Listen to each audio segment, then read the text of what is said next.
ನಾನು ದುಡಿತೀನಿ, ನಾನು ಇದು ಡೈರೆಕ್ಷನ್ ಮಾಡ್ತೀನಿ ಅಂದಿದ್ದರೆ ನನಗೆ ಎಷ್ಟು ವರ್ಷ ಬೇಕಾದ್ರೂ ಕಂಟಿನ್ಯೂ ಮಾಡಿರೋರು ಉದಯ ಟಿವಿನವರು. ನಾನು ಸಂಪಾದನೆ ನಿಲ್ಲಿಸಿದೆ. ನೋ ಶರ್, ಇಟ್ ಶುಡ್ ಎಂಡ್ ಅಂತ. ಯಾ ಹೌದು, ಬೇಡ ಅಂತ ಬಿಟ್ಟೆ ನಾನು. ತುಂಬ ಕಷ್ಟ ಆಗಿರ್ಬೇಕಾ ಅಥವಾ ತುಂಬ ಸುಖವಾಗೇ ಬಿಟ್ಬಿಟ್ರಾ? ಅಲ್ಲ, ಬೇಡ ಅಂತ ಬಿಟ್ಟೆ ನಾನು. ನಂಗೆ ದುಡ್ಡು ಜಾಸ್ತಿ ಸೇರಿಕೊಡ್ದು ಅಂತ. ಸಾಯೋ ಟೈಮ್ ಒಳಗಡೆ ನಾನು ನನ್ನ ಮಕ್ಕಳ ಮೇಲೆ ಡಿಪೆಂಡ್ ಆಗಿರಬೇಕು. ಭಾಳ ಡಿಫ್ರೆಂಟಾಗಿ ಲೈಫನ್ನು ಡಿಪೆಂಡ್ ಆಗಿರಬೇಕು. ನಡೆಸ್ತಾ ಯಾಕೆ ಬಂದಿದ್ದೀರ. ಅಂತಂತಂದರೆ ನೋಡ್ರಿ, ವೇದಗಳು ಉಪನಿಷತ್ತುಗಳು ಹೇಳೋದು ಒಂದೇ. ದುಡ್ಡಿನ ಗುಣ ಏನು ಅಂತಂತಂದರೆ ಒಂದು ವ್ಯಯ ಅಥವಾ ನಾಶ.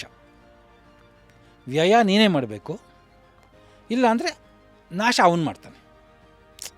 ವ್ಯಯ ಅಂದರೆ ಖರ್ಚು, ವ್ಯಯ ಅಂದರೆ ಖರ್ಚು ಮಾಡೋದು, ನಾಶ ಅವನು ಮಾಡ್ತಾನೆ. ನೀನು ವ್ಯಯ ಮಾಡದೆ ಉಳಿಸ್ಕೊಂಡೆ ಅಂತಂದು, ಪ್ರತಿಯೊಂದನ್ನು ಉಳಿಸ್ಕೊಂಡು ಅಂತಂದರೆ, ವ್ಯಯ ಮಾಡದೆ ಉಳಿಸ್ಕೊಂಡು ದುಡ್ಡನ್ನೇ ನೋಡಿ ಆನಂದ ಪಟ್ಟೆ ಅಂದರೆ ನಾಶ ಅವನು ಮಾಡ್ತಾನೆ. ಇಲ್ಲ ಇನ್ಕಮ್ ಟ್ಯಾಕ್ಸ್ನವ್ರು ಕಿತ್ಕೊಂಡು ಹೋಗ್ತಾರೆ, ಇಲ್ಲ ಇವನು ಕಿತ್ಕೊಂಡು ಹೋಗ್ತಾನೆ, ಕಳ್ಳ ಕಿತ್ಕೊಂಡು ಹೋಗ್ತಾನೆ, ಇಲ್ಲ ಯಾವನ ಎತ್ಕೊಂಡು ಹೋಗ್ತಾನೆ, ಇಲ್ಲ ಡಾಕ್ಟ್ರ್ ಕಿತ್ಕೊಂಡು ಹೋಗ್ತಾರೆ. ಇಲ್ಲದೇ ಆಪ್ರೇಷನ್ ಮಾಡಿಸಿ ಕೊಯ್ದು ಎಲ್ಲ ತೆಗೆದು ಅವ್ರು ಕಿತ್ಕೊಂಡು ಹೋಗ್ತಾರೆ. ಸೊ ವ್ಯಯ ನೀನು ಮಾಡಿಬಿಡು, ಶಿಕ್ಷೆ ತಪ್ಪಿಸ್ಕೋ. ಫುಲ್ ವಿಡಿಯೋನ ನೋಡಿ ಆನ್ ರ್ಯಾಪಿಡ್ ರಾಶ್ಮೀಸ್ ಯೂಟ್ಯೂಬ್ ಚಾನಲ್.